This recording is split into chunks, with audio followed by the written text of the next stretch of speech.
మీ ఎలాంటి వ్యాపార ప్రకటనలకైనా వెంటనే మా ఛానల్ సంప్రదించండి. నమస్తే. ఈరోజు మన స్టూడియోలో ప్రముఖ ఆధ్యాత్మికవేత్త ఆస్ట్రాలజర్ బ్రహ్మశ్రీ సుభాష్ శర్మ గారు మనతో ఉన్నారు. గురువుగారితో మాట్లాడేద్దాం. నమస్కారం గురుగారు. శ్రీమాత్రేనండి. గురుగారు, నవంబర్ మాసం విశేషంగా మిథున రాశి వాళ్ళ స్థితిగతులు ఏ విధంగా ఉండబోతున్నాయి? ఓవరాల్గా ఈ మాసం ఎలాంటి జాగ్రత్తలు రెమెడీస్ తీసుకుంటే బాగుంటుంది? ప్రేక్షకులందరికీ శ్రీమాత్రే నమః, శ్రీ గురుభ్యో నమః. యాదేవి సర్వభూతేషు మాతృరూపేణ సంస్థిత. నమస్తస్సై నమస్తస్సై నమస్తస్సై నమో నమః. ఇక్కడ మిథున రాశి వారికి జన్మజాతకంలో గురువు ఉండేటటువంటి కారణం ఉండేది. మొన్న 18వ తారీఖు ధనత్రయోదశి రోజున గురువు మార్పు చెందినాడు. గురువు మిథునం నుంచి కర్కాటకంలోకి అడుగుపెట్టాడు. కర్కాటకంలో అడుగుపెట్టడం ద్వారా ఈ మాసం మిథున రాశి వారికి చాలా యోగ్యమైనటువంటి మాసం అని చెప్పుకోవచ్చు. అంటే గురువు 2వ స్థానంలోకి మారాడు, అది కూడా తిరోగతికి చెందినాడు. కాబట్టి ఈ యొక్క గురువు ఉన్నటువంటి స్థానము 2వ స్థానంలోకి మారడం వల్ల వీళ్ళ యొక్క జాతకము అద్భుతమైనటువంటి ఫలితాలు పుంజుకుంటూ ఉంటుంది. మిథున రాశి వారికి ఈ రాబోయేటటువంటి 3 నెలలు చాలా అద్భుతమైనటువంటి యోగాన్ని, అదృష్టమైనటువంటి స్థితిని ఇచ్చేటటువంటి కాలము. కనుక మిథున రాశి వారికి ఈ మాసము చాలా అద్భుతమైనటువంటి మాసం చెప్పుకోవచ్చు.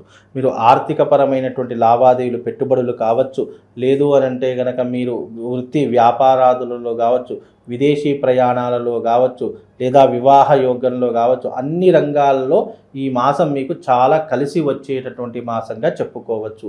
ఇన్ని రోజులు పడుతున్నటువంటి వ్యయ ప్రయాసాలు ఏవైతే ఉన్నాయో వాటి నుంచి అన్నీ కూడా తప్పించుకునేటటువంటి మార్గము ఈ మాసం మీకు ఏర్పడుతూ ఉంటుంది. కనుక ఈ మాసం మీకు చాలా అదృష్టయోగమైనటువంటి మాసము అని చెప్పుకోవచ్చు. కాబట్టి గురువు కూడా మార్పు చెందినాడు. కాబట్టి ఈ గురువు మార్పు వల్ల ద్వాదశ రాశుల మీద అన్నిటి మీద ప్రభావం ఏర్పడి ద్వాదశ రాశుల యొక్క స్థితిగతులన్నీ కూడా మార్పు చెందుతూ ఉంటాయి. బికాజ్ ఏంటంటే ఒక్క గురుగ్రహం మారడం వల్ల 12 రాశుల వారికి కూడా చాలా అద్భుతమైనటువంటి స్థితిగతులు ఏర్పడేటటువంటి అవకాశం ఉంటుంది. అందులో మిథున రాశి వారి ఒకటి అని చెప్పుకోవచ్చు. మిథున రాశి వారికి ఇప్పుడున్నటువంటి స్థితిగతుల్లో చూసుకున్నట్టయితే మంచి ఆరోగ్యమైనటువంటి పరిస్థితి ఏర్పడుతూ ఉంటుంది. వివాహ ప్రయత్నాలు ఎక్కువగా చేస్తూ ఉంటారు. కుటుంబం నందు వృత్తి వ్యాపారాదుల్లో మంచి లాభాలు, సత్ఫలితాలు పొందుతూ ఉంటారు. అలాగే ఇంటి యందు శుభకార్యాలు చేస్తూ ఉంటారు. ఆస్తులు కొనుగోలు చేస్తూ ఉంటారు. పూర్వీకుల ఆస్తులు వచ్చేటటువంటి అవకాశాలు ఏర్పడుతూ ఉంటాయి. కోర్టు కేసులు కావచ్చు, పోలీస్ స్టేషన్ వ్యవహారాదులు కావచ్చు, చిక్కులు సమస్యలు కావచ్చు, వాటన్నిటి నుంచి కూడా బయటపడేటటువంటి అవకాశాలు ఈ మాసంలో వీళ్ళకు చాలా స్పష్టంగా ఏర్పడుతున్నాయి. కాబట్టి ఈ యొక్క మిథున రాశి వారికి ఈ మాసం చాలా అద్భుతమైనటువంటి మాసం అని చెప్పుకోవచ్చండి. సాధారణంగా వీళ్ళ జీవితంలో టఫ్ పీరియడ్ అంటే వీళ్ళకి ఎప్పుడు వస్తుంది సార్? మామూలుగా ఎక్కువ ఛాలెంజింగ్ ఫేస్ చేయాల్సి అంటే ఏ దశలో వీళ్ళకి ఎక్కువ వస్తుంది అంటారు? ప్రస్తుతానికి ఛాలెంజింగ్ దశ అనేటటువంటిది వీళ్ళ జీవితం ఎప్పుడూ కూడా ఛాలెంజింగ్గానే ఉంటుందండి. అంటే వీళ్ళకి ఏదైనా సులువుగా దొరుకుతుంది, సులువుగా వస్తుంది, ఏదైనా ఈజీగా వచ్చేస్తుంది అనేటటువంటి తరహాలు ఏమీ లేవండి.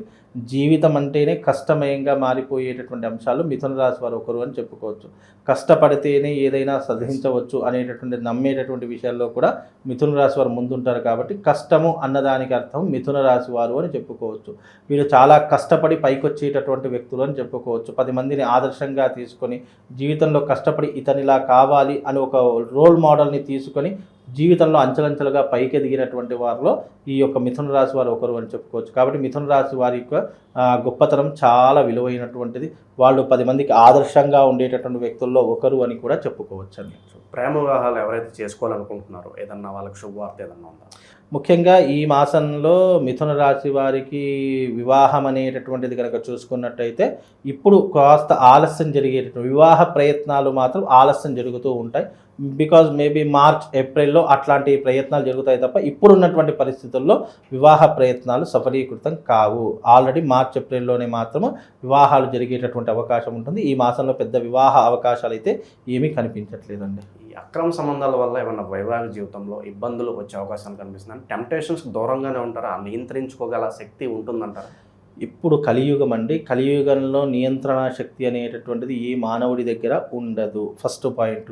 సెకండ్ది ఏమిటి అని అంటే కనుక ఏవైతే మనము అక్రమ సంబంధాలు అని అంటున్నాం, ఇల్లీగల్ అనేటటువంటిది ఏదైతే రిలేషన్షిప్స్ ఉన్నాయో అవి ఎప్పటికైనా కుటుంబాన్ని చిన్నాభిన్నం చేస్తాయని ఎవరైనా గమనించుకోవాలి. ఏదైతే మనము ఆల్రెడీ పేరులోనే అక్రమము అనేటటువంటిది ఉంది, దాన్ని సక్రమం చేద్దామంటే కూడా కుదరదు.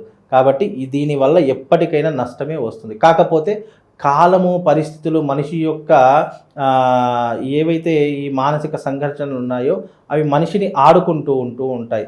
మనిషి యొక్క వీక్ పాయింట్ని అవి క్యాచ్ చేస్తూ ఉంటాయి. కాబట్టి ఎవరైనా, నేను గతంలోనే చెప్పా, ఎవరైనా కావాలని తప్పు చేయరు. సమయము, సందర్భము, కాలము ఇవన్నీ కూడా మనిషికి వీక్ పాయింట్స్గా మార్చుకొని అవి కొన్ని అక్రమం వైపు వెళుతూ ఉంటాయి. కాబట్టి అలాంటివి వచ్చినప్పుడు మనము ఎక్కువగా మనల్ని నియంత్రించుకుంటూ, మనల్ని మనం కంట్రోల్ చేసుకుంటూ, ఎందుకు అనంటే మానవ దేహము, మానవుని యొక్క మేధస్సు మనల్ని కంట్రోల్ చేసుకునే, నియంత్రణ చేసుకునే శక్తి మనలో ఉంది అనంటే జీవితంలో ఏ వ్యక్తి తప్పు చేయడు. కానీ క్షణికావేశం వల్లనో లేదా మైండ్ సెట్ కొద్దిగా తప్పుదారి పట్టింది అని అనుకోవడం వల్లనో మనిషి తప్పు చేస్తాడే తప్ప, మనిషి మామూలుగా స్త్రీ అయినా పురుషుడైనా ఈ ప్రపంచంలో పుట్టిన ఏ జీవిరాశి అయినా తెలిసి మాత్రం తప్పు చెయ్యడు. అది క్షణికావేశము, సమయము, సందర్భము ఇవన్నీ కూడా దాని మీద అవగాహన ఉన్నటువంటి కాలంలోనే అవి జరుగుతాయి తప్ప మ్యాక్సిమం ఎవ్వరూ కూడా అలాంటివి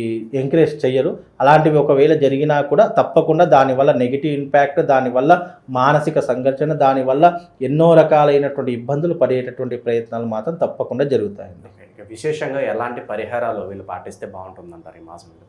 ముఖ్యంగా ఈ మాసంలో వీళ్ళు ఏదైనా పరిహారము, ఏదైనా రెమెడీస్ పాటించాలి అంటే కార్తీక మాసం కాబట్టి, శుభమాసం కాబట్టి శివారాధన కావచ్చు లేదా విష్ణు ఆరాధన కావచ్చు చేసుకోవడం వల్ల కొంతవరకు సత్ఫలితాలు ఉంటాయి.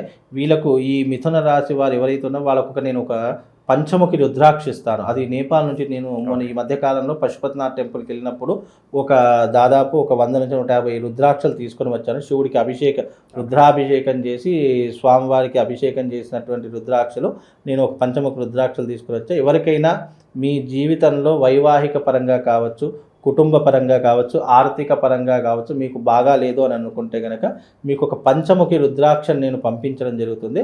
ఆ పంచముఖి రుద్రాక్షను మీరు మెడలో ధరించుకోండి. అది పూర్తిగా పూజనీయమైనటువంటిది, అభిషేకం జరిగినటువంటిది, మంత్రోపాసన చేసి మీకు అందిస్తాను.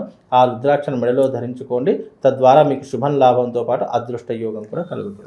నియమాలు ఏమైనా పాటించాలా గురుగారు? నియమాలు ఏమీ ఉండవండి. ఒక చావు దగ్గరికి వెళ్ళకూడదు, అలాగే బాలంతల దగ్గరికి అంటే అంటూ ముట్టు దోషం ఉన్నటువంటి వాటి దగ్గరికి వెళ్ళకూడదు. సాంసారికమైన జీవితం అనుభవించవచ్చు. ఇక ముఖ్యంగా పరస్త్రీ అనేటటువంటి వ్యామోహం ఉన్నటువంటి వారు రుద్రాక్షం ధరించుకోకుండా ఉంటే బాగుంటుంది. మీరు ధర్మబద్ధంగా, న్యాయబద్ధంగా ఉంటారు అని అంటే కనుక రుద్రాక్షం ధరించుకునే ప్రయత్నం చేయండి. ఓవరాల్గా ఈ రాశి వాళ్ళందరికీ కూడా ఈ మాసం ఏ విధంగా ఉంటుంది, ఎలాంటి జాగ్రత్తలు తీసుకోవాలి అనేది అద్భుతంగా వివరించారు. ధన్యవాదాలు. శ్రీమాత్రే.